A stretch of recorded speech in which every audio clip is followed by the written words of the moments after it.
हमें चलना चाहिए। अब बहुत दिन हो गए, अब चलना चाहिए, लेकिन जनक राज जी उन्हें आग्रह करके रोक लेते हैं। लेकिन अब बहुत समय हो गया, अब तो जाना ही पड़ेगा। वशिष्ठ जी से कहा दशरथ जी ने, गुरुदेव अब बहुत समय व्यतीत हो गया, अब हमें चलना चाहिए। वशिष्ठ जी ने आकर जनक राज जी को समझा, विदेहराज अब बारात को अनुमति प्रदान कीजिए, अब विदा कीजिए अपनी बेटियों को।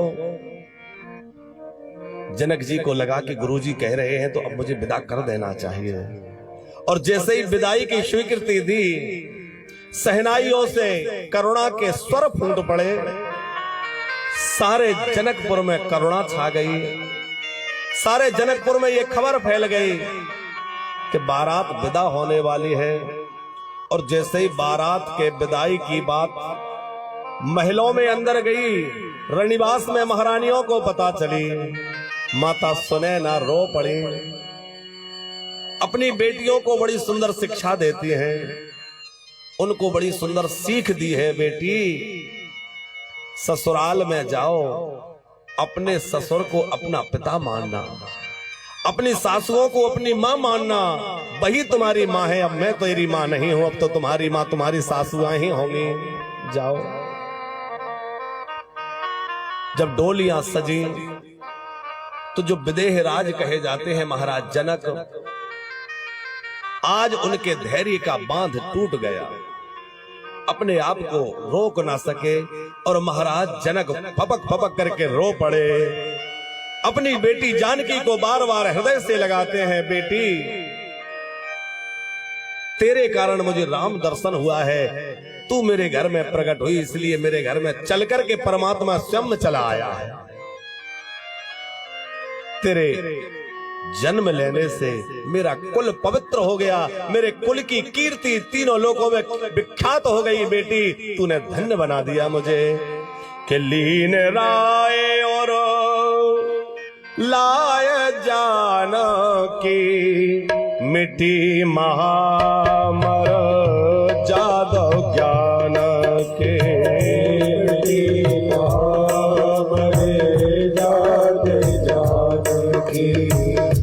लीन राय और लाय जानकी, लीन राय लाय जानकी, मिट्टी महामर जादव ज्ञान के।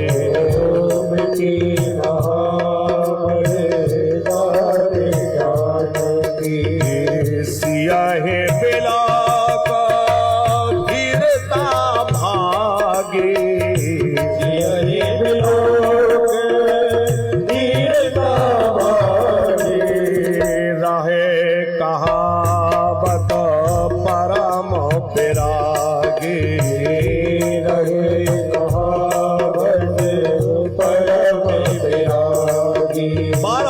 बेटियों को हृदय से लगाते हैं महाराज जनक, मुख चुम्बन करते हैं, सिर पर हाथ फेरते हैं, बेटी जाओ।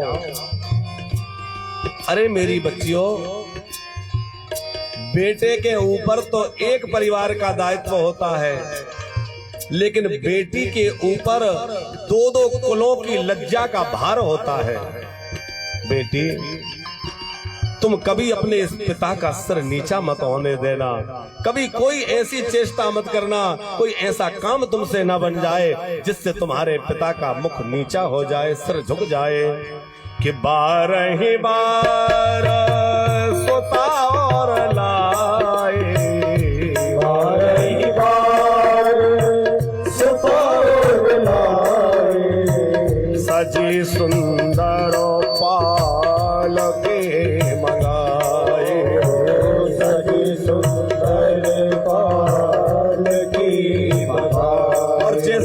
जानकी जी अपनी बहनों के साथ पालकियों में चलने लगी।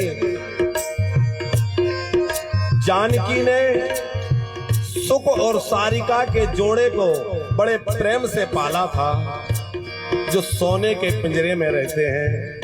जब जानकी को जाते देखा तो वो चीख पड़े। सुख सारिका जानकी जाए, सुख सारिका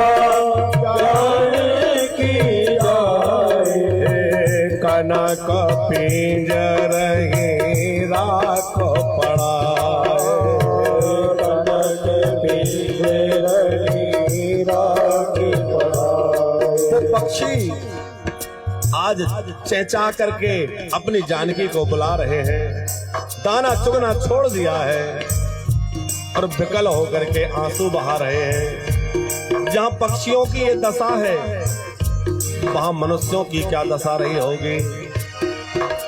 जो उत्सव इतने दिनों से चल रहा था, आज सहसा उस उत्सव में करुणा की बाढ़ आ गई है।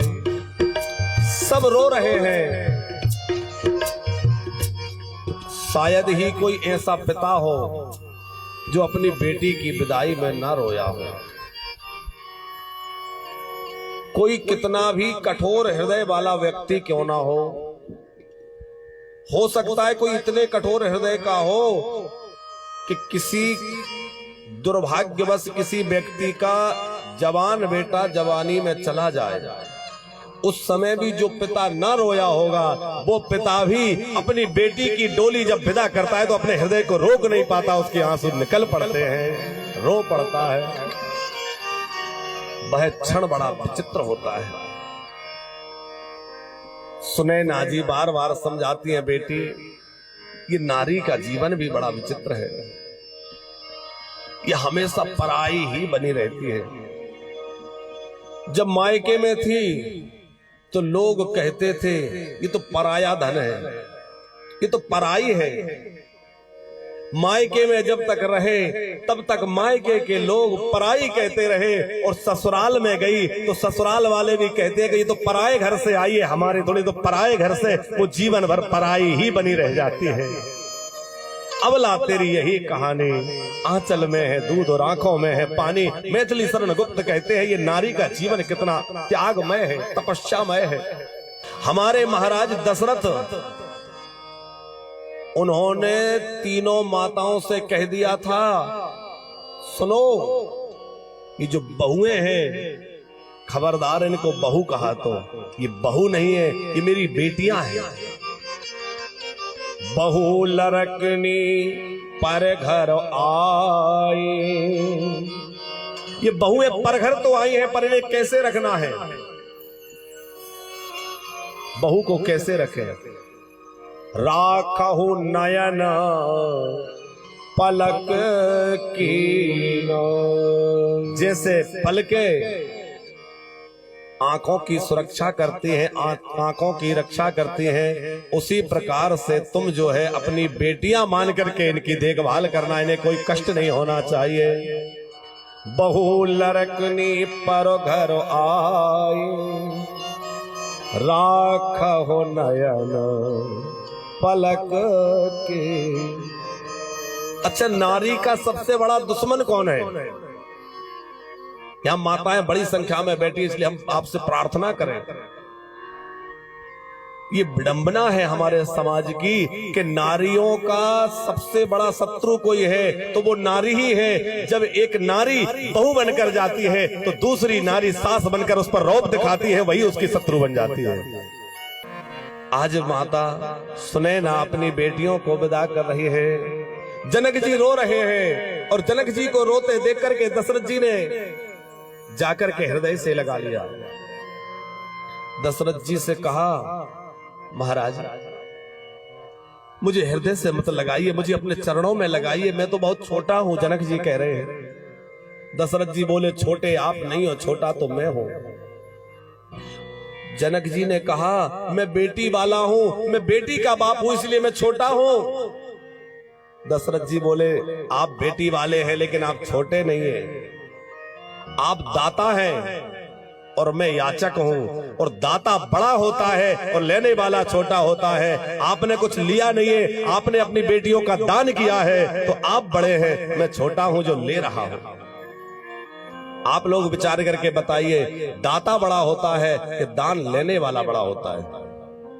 दाता बड़ा होता है कि नहीं? तो जो कन्या दान करता है वो बड़ा है, क्योंकि उसने अपनी बेटी का दान किया है। उससे बड़ा दानी कौन होगा? दशरथ जी कहते हैं प्रणाम मैं आपको करूं, क्योंकि आपने मेरे घर के लिए लक्ष्मियों स्वरूप ये 4 अपनी कुमारियां बेटियां मुझे प्रदान कर दी हैं। डोलियां सज करके तैयार हैं, कहारों ने डोलियों को उठा लिया है, बारात चलने लगी है। एक बेटी जब विदा होती है तो विलक्षण घड़ी होती है। आज महाराज दशरथ बारात को लेकर चले हैं। जनक जी ने विदाई दी है, बहुत दूर तक जनक राज पहुंचाने के लिए गए हैं। दशरथ जी ने कहा महाराज अवधेश, ऐसा कहा जाता है कि यदि किसी मेहमान को बहुत दूर तक पहुंचाने जाओ तो उसके वापस आने की संभावना भी बहुत दिनों बाद ही होती है। आपने हमें विदा कर दिया, अब आप लौट जाइए। बार बार लौटने का कहा तो श्री जनक जी महाराज लौटे हैं और बारात जो है सानंद अयोध्या की ओर बढ़ने लगी है। अयोध्या में समाचार पहुंच गया कि बारात आ रही है।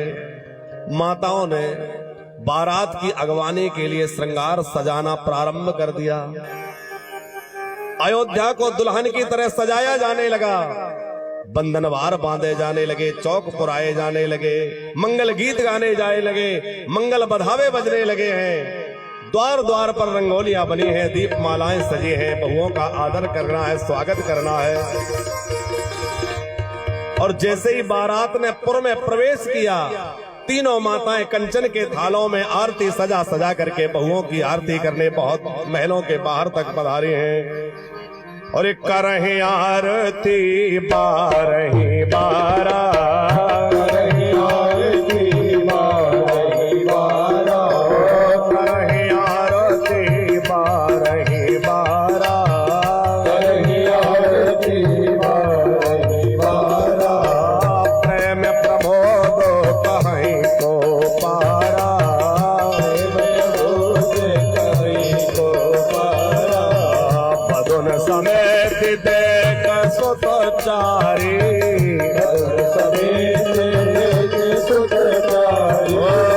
परमानंद मगन महतारी, परमानंद मगन महतारी, परमानंद मगन महतारी, परमानंद मगन महतारी।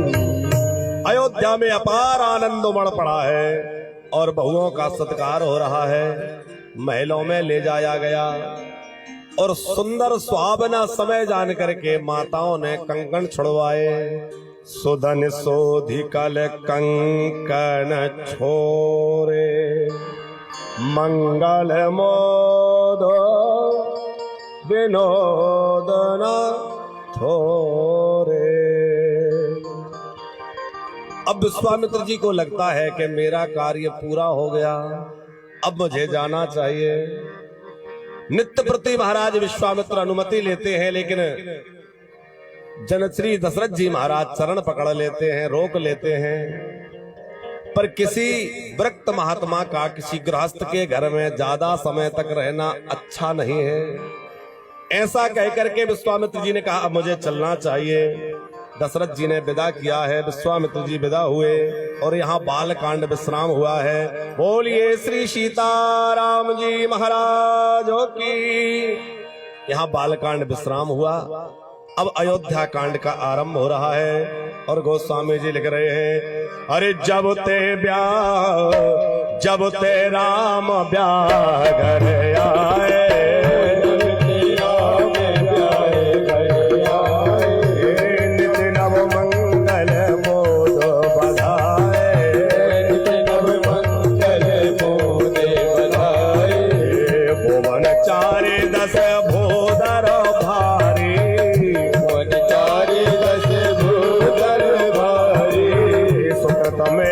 बरस है सुख बारी,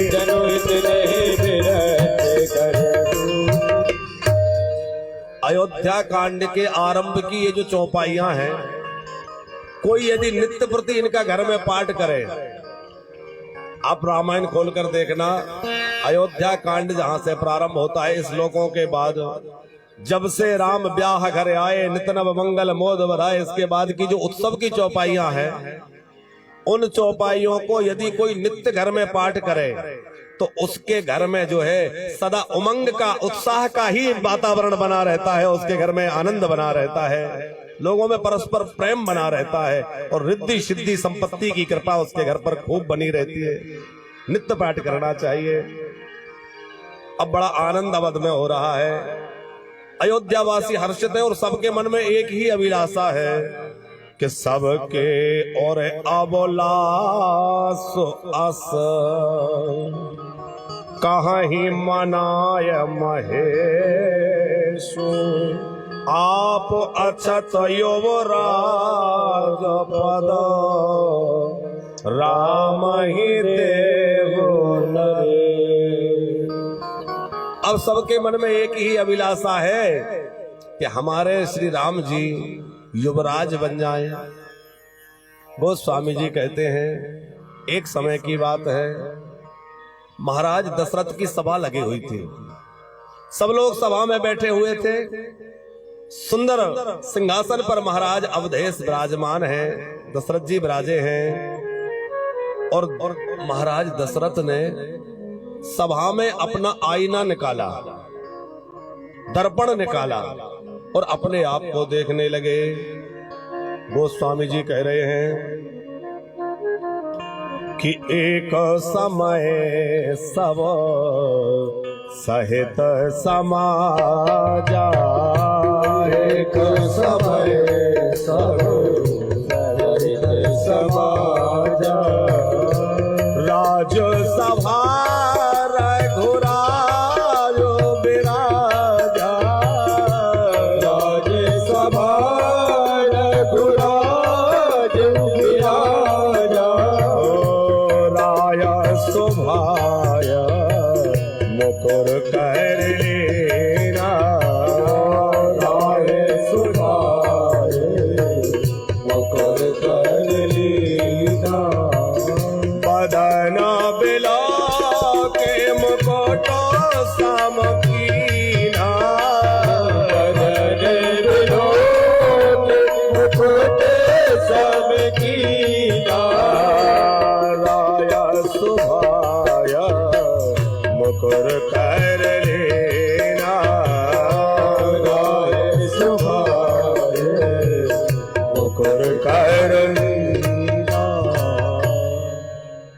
एक दिन महाराज दशरथ ने अपने आप को दर्पण में देखा।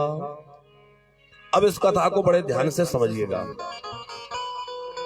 कोई सभा में बैठा हो, कोई बड़ा अफसर हो और मीटिंग में बैठा है और निकाल के दर्पण देखे तो कैसा लगेगा? अभद्र लगेगा कि नहीं? अब इतने बड़े चक्रवर्ती सम्राट महाराज दशरथ और सभा में बैठ करके दर्पण देख रहे हैं, इसका क्या अर्थ है? इसका अर्थ यह है कि जब हमारी सब ओर से प्रशंसा होने लगे, आज दशरथ जी की चारों ओर प्रशंसा हो रही है, सब लोग जय जयकार कर रहे हैं, तो जब हमारी चारों तरफ से प्रशंसा होने लगे, प्रशंसकों से घिर जाएं, तो फिर अपने आप को विचार के दर्पण में देखना चाहिए कि हमारी जैसी प्रशंसा हो रही है, समाज में हम जैसे दिख रहे हैं वैसे हैं कि नहीं है? झूठी प्रशंसा तो नहीं हो रही? हम समाज में जैसे दिखते हैं क्या वास्तविक जीवन में वैसे हैं? अपने आप को विचार के दर्पण में देखना है। यही महाराज ने दर्पण देखा। मानस में दो तरह की विचारधारा के लोग हैं, एक दशाननी और एक दासरथी। दशाननी माने रावण की प्रवृत्ति के लोग और दूसरे हैं दशरथ जी की प्रकृति के लोग। अब पता कैसे चले कि रावण वाला कौन है और राम दशरथ जी वाला कौन है? बोले जो खुद दर्पण देखता हो, जो अपने आप को दर्पण में देखता हो कि मैं कैसा हूं। दर्पण में देखने का मतलब वो नहीं है। अपने आप को समझना कि वास्तव में मैं कैसा हूं। जो अपने आप को दर्पण में देखे वो दासरथी प्रवृत्ति का है, और जो दूसरे को दर्पण दिखाए वो रावण जैसी प्रवृत्ति का है। दूसरों से कहे तुम ऐसे हो, तुम ऐसे हो, तुम ऐसे हो। दूसरों को दर्पण मत दिखाइए, खुद दर्पण देखिए मैं कैसा हूं। एक समय सब सहित समाजा और राजसभा रघो राज मेरा राय शोभायो मुकुर कर लीना और बदन बिलो को मुकुट सम कीना। अच्छा, अपने आप को दर्पण में देखा तो दशरथ जी को क्या दिखा? दशरथ जी ने देखा कि मेरा मुकुट थोड़ा सा टेढ़ा हो गया है। बदन बिलोक मुकुट सम कीना, तो मुकुट को सुधार के सीधा किया। मुकुट टेढ़ा होने का अर्थ क्या है? दशरथ जी समझ गए कि अब ये सत्ता मेरे ऊपर से खसक रही है। मुकुट टेढ़ा होने का मतलब है सत्ता खसक रही है। अब मुझे ये राज्य राम को देकर के राम को युवराज बना देना चाहिए और जीवन का परम लाभ ले लेना चाहिए। क्योंकि हम यदि देंगे